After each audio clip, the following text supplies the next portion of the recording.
O áudio que vocês vão ouvir agora é parte do podcast Xadrez Herbal. Caso vocês queiram ouvir mais sobre esse assunto e outros temas de política internacional, é só ir em xadrezherbal.com. Bem, sem mais delongas, passemos para o primeiro bloco do Giro de Notícias.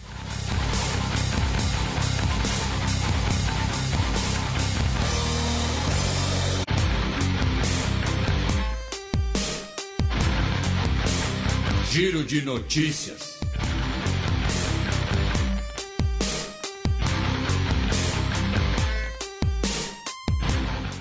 Notícia do último sábado, dia 21 de maio. Junta Militar da Guiné autoriza que ex-líder Alpha Condé deixe o país. Pois é, o Alpha Condé, de 84 anos de idade, lembrando, né, a gente repercutiu os golpes recentes, os golpes militares recentes na África, e o Alpha Condé ele foi eleito presidente de Guiné, depois foi reeleito, e aí ele viu um mecanismo ali um pouco suspeito, né, resetou o limite de mandatos para concorrer a uma terceira eleição seguida. E nisso ele sofreu um golpe militar. E aí ele estava detido, né, ele estava em prisão domiciliar, e aí agora a junta militar autorizou que ele vá para a Turquia para realizar um tratamento médico por razões humanitárias e de dignidade.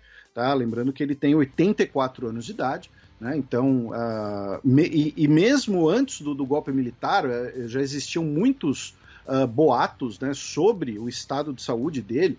Teve até uma vez que ele realizou uma viagem para realizar um tratamento médico e teve um início de levante, né, antes dele efetivamente ser derrubado, mas então agora, dessa vez, ele foi autorizado a ir para a Turquia fazer esse tratamento médico. Não sei se vai ficar exilado na Turquia, é possível que tenhamos essa solução também, mas de qualquer jeito, mais um episódio dos golpes militares recentes na África Ocidental. Também na região, só que na segunda-feira, dia 23 de maio, grupos armados matam pelo menos 50 pessoas no nordeste da Nigéria. Pois é, essa notícia, como o Matias repercutiu, né, do dia 23, uma notícia da Reuters, mas esse número é uma espécie de balanço do final de semana, por assim dizer, no estado de Borno, né, que fica bem no nordeste da Nigéria, perto da fronteira com Camarões, que é uma região afetada tanto por grupos radicais muçulmanos como Boko Haram, tanto por um crescimento de banditismo nos últimos anos, justamente no vácuo desse conflito religioso extremista. Né, a gente fala bastante da Nigéria aqui no programa, já falamos bastante, a gente tem um Fronteiras Invisíveis brevemente sobre a história da Nigéria, né? Então foi uma espécie, digamos assim, de saldo do final de semana, com 50 pessoas mortas após ataques de grupos armados. Ainda não está esclarecido se esses grupos são ligados ao Boko Haram ou se são grupos criminosos comuns, por assim dizer. E uma notícia bastante triste de hoje, dia 26, que nós tivemos um incêndio numa ala neonatal, num hospital no Senegal, que deixou 11 recém-nascidos mortos. Tá? Como consequência, o governo declarou um luto nacional de 3 dias e demitiu o ministro da Saúde, tá?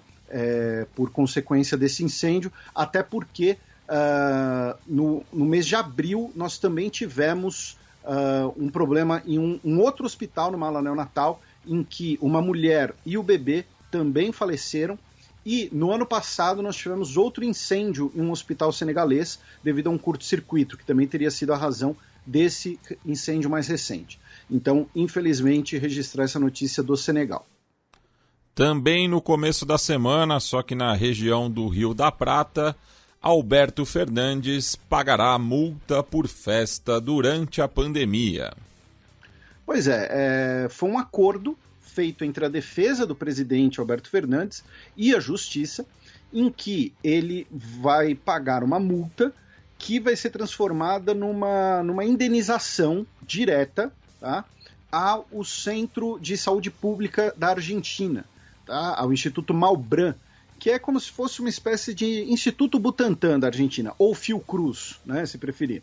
Então ele vai pagar, né, como pessoa, né, não vai sair do erário argentino. Ele, como pessoa, vai pagar 3 milhões de pesos, o que dá mais ou menos 121 mil reais, fazendo uma conversão aqui usando as plataformas de conversão hoje, tá? E ele disse também que vai fazer um empréstimo bancário para poder fazer esse pagamento, porque ele não tem esse dinheiro na conta. Tá? Mas e aí encerra o caso, encerra a investigação. E aí isso é interessante porque a gente vai falar hoje de novo do Partygate envolvendo o Boris Johnson, né? Porque vamos só recapitular, né, o que aconteceu. Em junho de 2020, o Alberto Fernandes e a sua esposa, a primeira-dama Fabiola Yanes, receberam diversas pessoas, né, para uma festa de aniversário na residência oficial de Olivos, durante o período em que estava determinado o lockdown na Argentina. Né? A Argentina, inclusive, teve um lockdown em alguns períodos ali bastante rígido. Né? Depois teve mais imagens mostrando que, né, tinham bastante pessoas sem máscara, teve bolo, teve lá um convescote com direito a tudo, né? E isso pegou muito mal politicamente. A gente comentou isso na época das eleições legislativas na Argentina. A gente comentou bastante isso aqui, o assunto, né? O Matias é um cara que acompanha muito a política argentina, muito do que a maioria das pessoas, até mais do que muitos argentinos. Então a gente comentou bastante sobre esse assunto aqui. E ele respondia na justiça como cidadão. Não era uma avaliação política, não era, por exemplo, um crime de impeachment no Congresso argentino. Ele respondia na justiça por ter violado o lockdown. Tá? Então, não era um julgamento, não era um processo político, ao contrário do que a gente vai falar quando a gente comentar do Boris Johnson. Então, tem essa diferença. Tá? Em nenhum momento chegou-se... Claro, políticos da oposição chegaram a comentar e tal, mas em nenhum momento nós tivemos politicamente próximos de um impeachment ou algo parecido em relação a Alberto Fernandes e a sua festinha. Já no Uruguai, a torcida do Peñarol, né, se manifestou na última terça-feira pela terceira partida semifinal da Liga Uruguaia de basquete, né? Então estamos falando do Clube Atlético Peñarol, mais conhecido pelo futebol, mas essa manifestação foi num jogo de basquete no Palácio Peñarol. Em relação à Marcha do Silêncio, né, que é um movimento tradicional da sociedade civil uruguaia, né, lembrando dos mortos e desaparecidos durante a ditadura cívico-militar a partir de 1973, e a torcida do Peñarol havia tentado realizar esse protesto no sábado, daí sim no estádio de futebol, no Campeão del Siglo, mas houve uma repressão, muitas pessoas tiveram os cartazes tomados pela polícia, então organizaram essa movida no jogo de basquete contra o Aguada, né, que acabou classificando a equipe carboneira à final da Liga Uruguaia. E além dos cartazes lembrando os mortos e desaparecidos, também levaram uma faixa contra 2 militares que foram condenados por crimes contra a humanidade nesse processo, né? Estamos falando de José Nino Gavasso, que foi condenado por 28 homicídios agravados, incluindo o sequestro e execução do professor Julio Castro e também de Roberto Gomensoro, e o Manuel Cordeiro, que também foi um agente do Plano Condor, né, participando inclusive do sequestro e assassinato do militante anarquista Alberto Mechoso, que por sua vez é o avô do jogador Ezequiel Mechoso, que até o ano passado fazia parte do plantel do Peñarol, né? Atualmente ele joga no Racing Clube de Montevideo. Então essa movimentação, né, contra esses 2 agentes da repressão começou em abril do ano passado, a partir do movimento Índias com Memória e também da organização Gol a la Impunidad. E essas 2 organizações pedem que os 2 militares condenados sejam retirados do quadro de sócios do Clube Atlético Peñarol, que se classificou à final da Liga Uruguaia de Basquetebol mas foi eliminado da Copa Libertadores neste meio de semana. E, para a gente fechar aqui esse nosso breve giro regional pela América do Sul sem Oceano Pacífico, o Guinness, o livro dos recordes, certificou o senhor venezuelano Juan Vicente Pérez Moura como a pessoa mais velha do mundo. Ele que amanhã, dia 27 de maio, sexta-feira, vai completar 113 anos de idade. Segundo a matéria da Reuters, repercutida na Folha de São Paulo, ele toma um copo de aguardente todo dia, tem 41 netos, 18 bisnetos e 12 tataranetos, não tem problemas de saúde, tirando um problema de audição devido à idade, e, segundo ele, o segredo da longevidade foi não machucar ninguém, descansar nos feriados, trabalhar bastante nos outros dias e tomar a aguardente todo dia. Então, o segredo do sucesso, segundo ele, é tomar um copinho de cachaça todo dia. Segundo ele, eu não estou falando nada, tá? Mas enfim, fica aí a dica de longevidade. Notícia da terça-feira, dia 24 de maio. Tedros Ghebreyesus é reeleito diretor-geral da Organização Mundial de Saúde. Pois é, no último dia 24, apenas sacramentou ali a sua reeleição. Ele quer o candidato único, a gente já havia comentado isso aqui alguns meses atrás, né? Ele recebeu 155 dos 160 votos, ele que precisava ali de 2/3 dos votos. Ele recebeu a ligação de parabéns quando ele estava lá no Risca-Faca, de shortinho, e se você, espero que todo mundo tenha entendido a piada, né? Porque todo mundo conhece um meme, né, dele.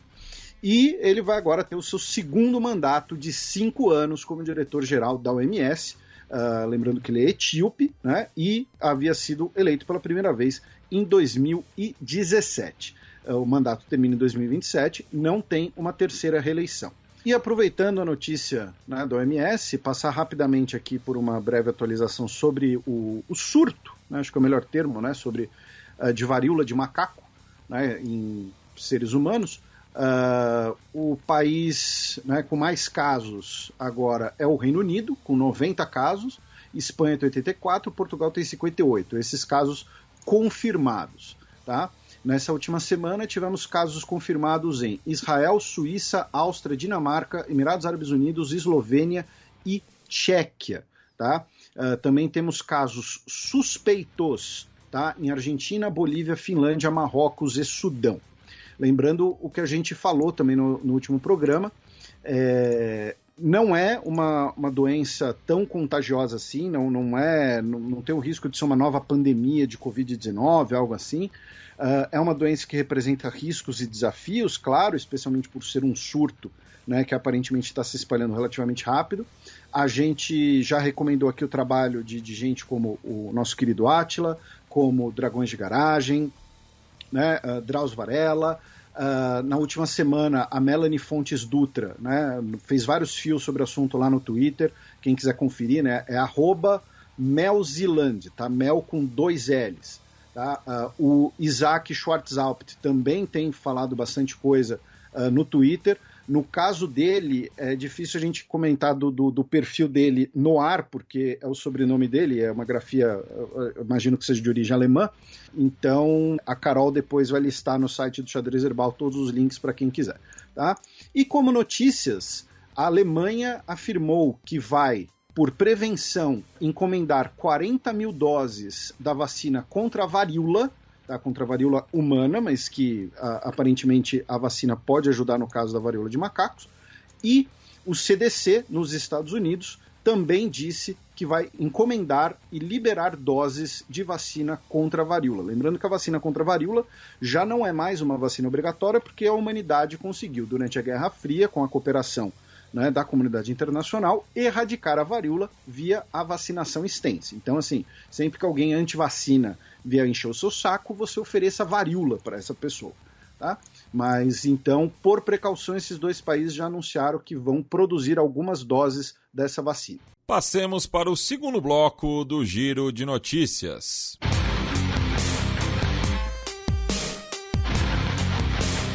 Giro de Notícias.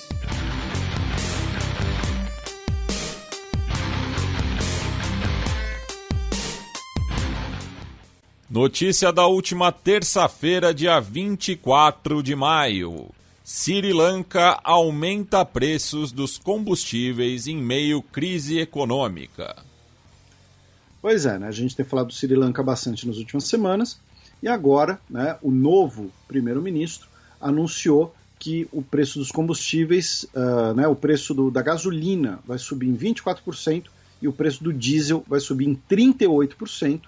E, além do aumento de preço, o racionamento vai continuar. Né? Tem um limite, né, que a pessoa pode comprar. Tem o limite de carro, limite de caminhão, limite de moto. A inflação fechou em abril na casa dos 34%, tá? Em um mês. O governo anunciou que muito provavelmente vai ter que negociar para melhorar o fornecimento de combustível, já que o Sri Lanka, isso a gente também já mencionou aqui, tem um agravante, né, que o Sri Lanka importa a maioria das coisas que consome, incluindo combustíveis.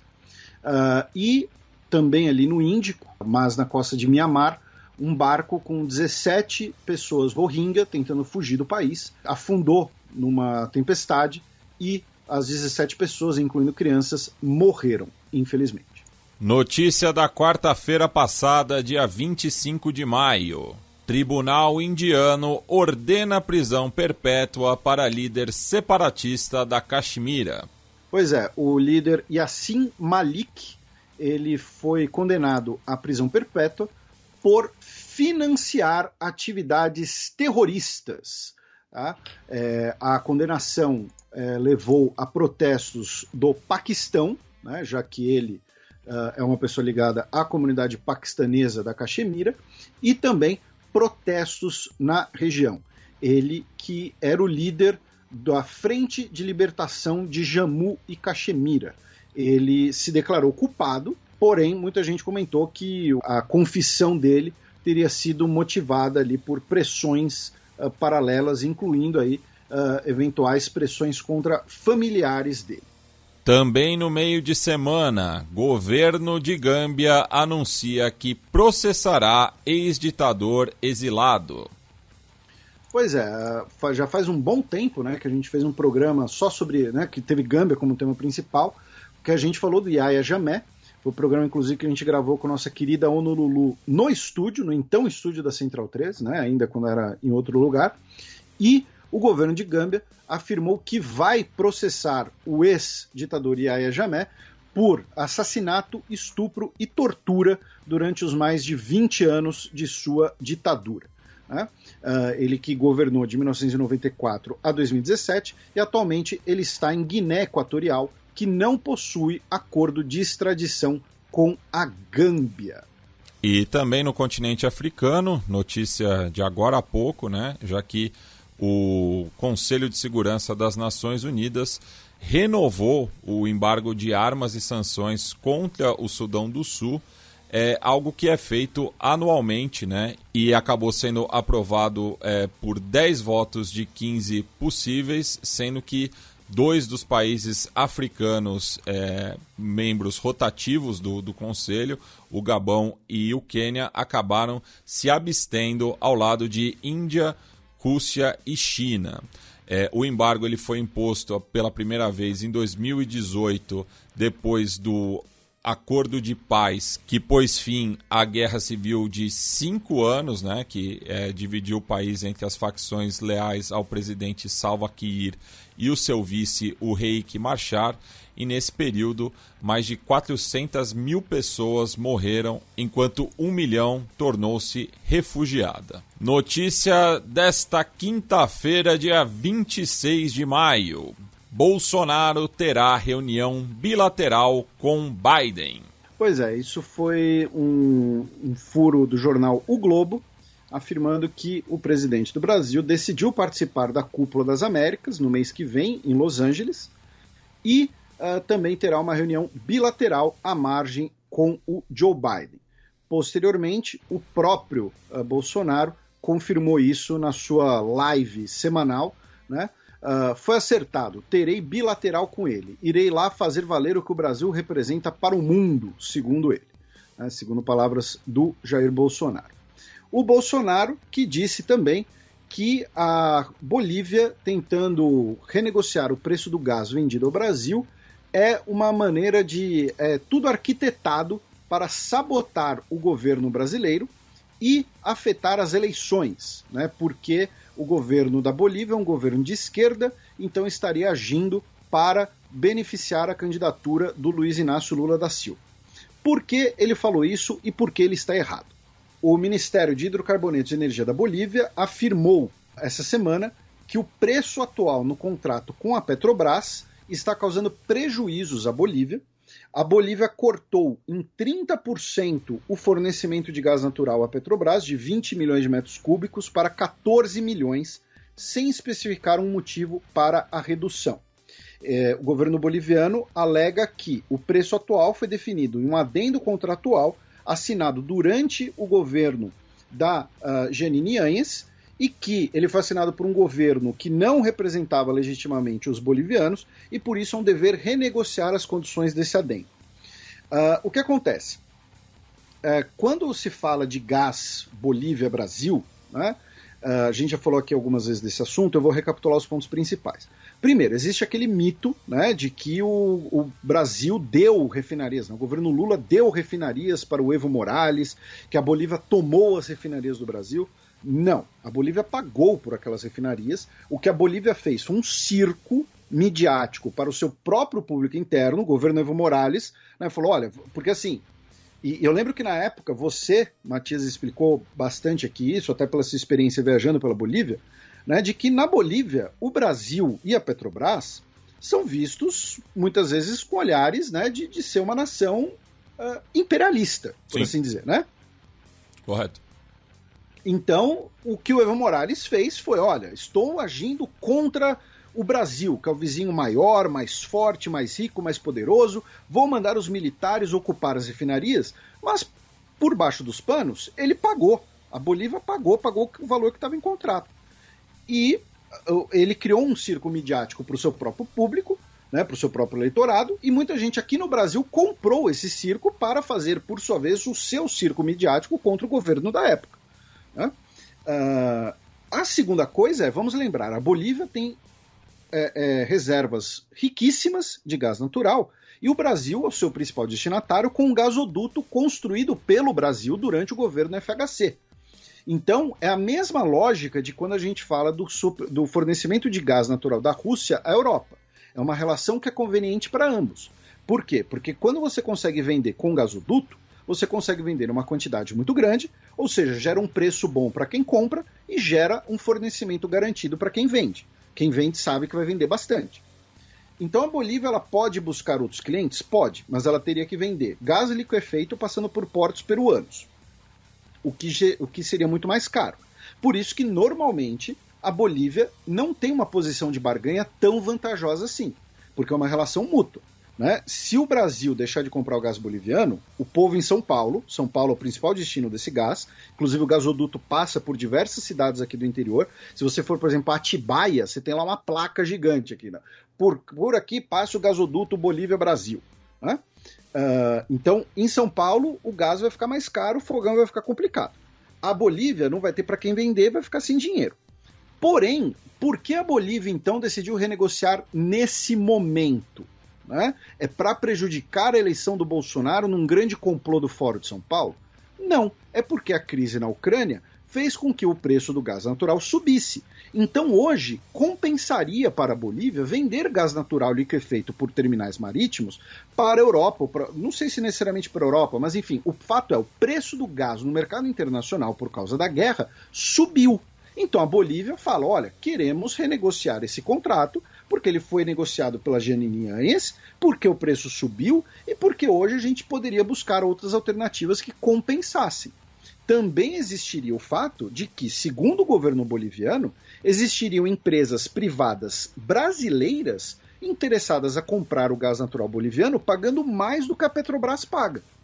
Então, o que a Bolívia está fazendo, ela está aproveitando uma posição momentânea de vantagem para renegociar, o que qualquer pessoa vai fazer nesse sistema chamado capitalista. Né? Então, assim, não é um complô do Fórum de São Paulo, é a Bolívia buscando melhores oportunidades para o seu gás, para o preço do seu gás, num momento benéfico, tá? Mas, ao mesmo tempo, a Bolívia não pode prescindir do Brasil. Então, se o Brasil jogar duro, a Bolívia uma hora também vai ter que ceder, porque a Bolívia não pode prescindir do mercado brasileiro, especialmente por conta da estrutura de gasodutos construída pelo capital do governo brasileiro e da Petrobras. Então, assim, é um comentário que eu sei que tangencia a política interna brasileira, porque eu falei de Lula, FHC e Bolsonaro, né? Só faltou mandar, sei lá, um Collor aqui. Mas é um assunto que, até por ser época de eleição, vai ser novamente um criador de fake news, lorota e mentira. Tá? Então, assim, a Bolívia ela quer vender o gás mais caro porque o gás está mais caro. A Bolívia não pode prescindir do mercado brasileiro. Se o Brasil souber negociar e não ficar com essa postura né, de ver conspiração em tudo, porque nós temos um paranoico na presidência, isso pode ser negociado tranquilamente. E falando de uma posição anti-imperialista, mas que acabou servindo para dar mais combustível, com perdão do trocadilho, para a cisânia do MAS, o partido governista boliviano, o Evo Morales atacou o ministro de governo, o Carlos Eduardo del Castillo, que foi o responsável pelo Festival de Seguridad Ciudadana Dinofest, que o Dino, no caso, é diga não às drogas, diga não à violência, diga não ao álcool, diga não ao delito. Poxa, isso é muito legal se fosse um festival com dinossauros. Pois é. Que foi realizado no último dia 17 na cidade de El Alto, né, que é o principal reduto eleitoral do movimento ao socialismo. Só que o Evo acabou pegando o diga não às drogas, né, e lembrou da campanha Just Say No, que foi lançada pela então primeira-dama Nancy Reagan, que a gente citou 2 vezes aqui no programa, acho que a terceira ela ressuscita, não sei, que foi um dos capítulos da guerra contra as drogas, e daí o Evo disse que, nesse contexto, o Império massacrou, reprimiu, perseguiu os produtores de coca no trópico, ele falando, né, da sua própria categoria, ele que era uma liderança cocaleira através da DEA e da USAID, né? Então o Evo aproveitou aí de uma frase para atacar um inimigo político do seu próprio partido, o qual ele já pediu a renúncia de forma pública, né? Então semana passada a gente falou que num evento do MAS em Potosí houve uma morte, né, por conta dessa disputa interna, e aí tem mais um capítulo dessa cisânia.